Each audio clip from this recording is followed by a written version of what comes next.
Germany is pissed off at Ukraine. Germany's economy is on verge of a recession because of the Ukraine war. Berlin doesn't want to perturb Russia anymore. And now, Germany has started developing second thoughts over its support to Ukraine. Hello and welcome to TFI Global, the foreign affairs and geopolitical analysis arm of the TFI Media Group. I'm your host Vedika, and if you haven't subscribed to the TFI Global channel yet, hit the subscribe button right away. Ukraine has relied on the vital military, economic and humanitarian supplies from US and European countries amidst its war with Russia.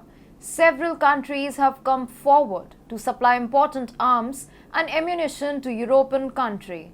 However, the help that it has gotten from Western weapons is questionable as it has failed to defend itself from Russian aggression and has lost 20% of its territory to Russia, including the Donbas region. A recent report by Der Spiegel has exposed the hidden truth behind Berlin's weapon supplies to Ukraine. According to the German magazine, the self-propelled howitzers are already displaying signs of wear and tear 1 month after German artillery weapons were sent to Ukraine. Kyiv recently notified Berlin's Ministry of Defense that 3 of the 7 Panzer Haubitze 2000 guns it had received at the end of June were showing error messages. Therefore, repairs are required for several howitzers. Germany is also facing challenges with the resupplying of ammunition for the Gepard anti-aircraft tank, the first 5 of which were just supplied to Ukraine. The firing mechanism of tanks does not identify the ammunition from a Norwegian producer. Thus, the bullets need to be upgraded. It was discovered during the test shooting in Germany.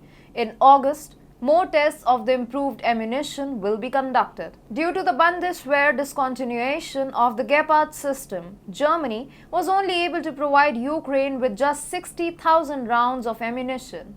Ammunition stocks in other countries could not be purchased because they are made in Switzerland. The government of those countries have rejected arms exports to Ukraine. Germany's armed forces, Bundeswehr, have rather blamed Ukraine for using the weapons in an inefficient way despite being trained in Germany. The loading mechanism of the howitzer is being put under a great deal of stress as a result of the high rate of fire with which the Ukrainian armed forces fire their weapons in their defense against Russia. Bundeswehr considers 100 shells a day to be a high-intensity mission, but the Ukrainians apparently fired far more shells.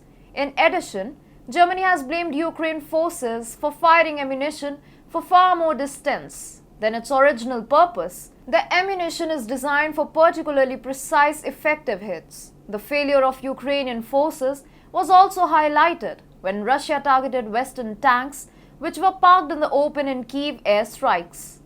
Don't be fooled.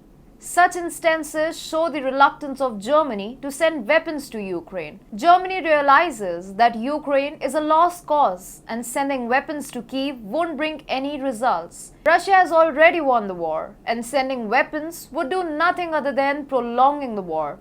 At the beginning of July too, Germany lashed out at European Union about the Lithuanian blockade, which could put its 1,000 soldiers' life at risk who are stationed in the country. You see, Germany is behaving wise enough to keep from falling for Ukraine's war trap. As Germany's domestic woes keep on rising, Berlin has come to terms with the reality that prolonging the war in Ukraine won't help. Its stern stance has led to Russia cutting its gas supplies from Nord Stream 1 to 20% of its original capacity.